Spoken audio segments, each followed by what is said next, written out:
ஏவிஎம்மில் படம் பண்ணணுங்கிறது ஒரு பெரிய கனவு. என்னுடைய கனவு அது சிவாஜியில் நிறைவேறிச்சு.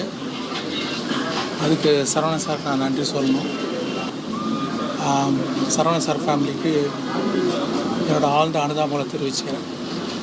ஏவிஎம்னாலே தெரியும், ஒரு மிகப்பெரிய அவரோட ஆத்மா சாந்தி நல்லபடியாக. எவ்வளவு உயரத்தில் இருந்தாலும் இவ்வளவு பணிவோடு இருக்கக்கூடிய ஒருத்தரை வாழ்க்கையில் இனிமேல் நம்ம சந்திப்போமான்னு எனக்கு தெரியல. இலக்கியத்துக்கு அவர் நிறைய செஞ்சுருக்காரு.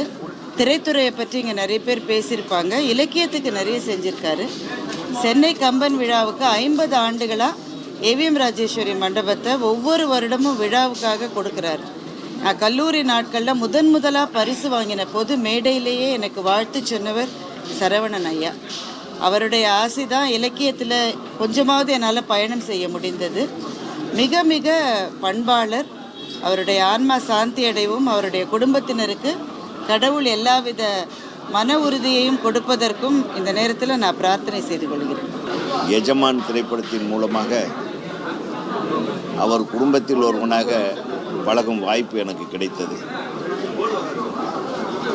ஒரு இயக்குனருக்கு எந்தெந்த அளவுக்கு சுதந்திரம் கொடுக்க வேண்டுமோ அத்தனை சுதந்திரத்தையும் கொடுத்த ஒரு தயாரிப்பாளர் என்றால் அது ஏவிஎம் சரவணன் சார் தான்.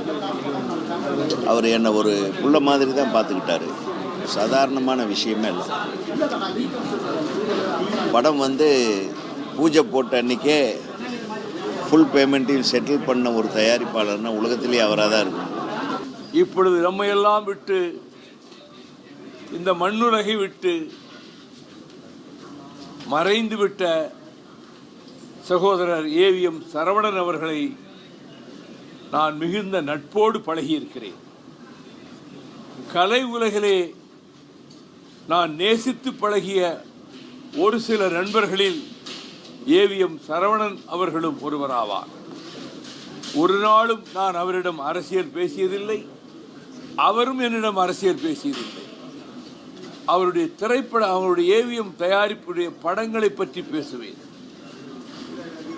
உலகில் நிகரற்ற நடிகரான கலைக்குரிசில் நடிகர் திலகம் அவர்களுடைய 125வது படத்தை உயர்ந்த மனிதன் என்ற பெயரிலே படமாக்கினார்கள்.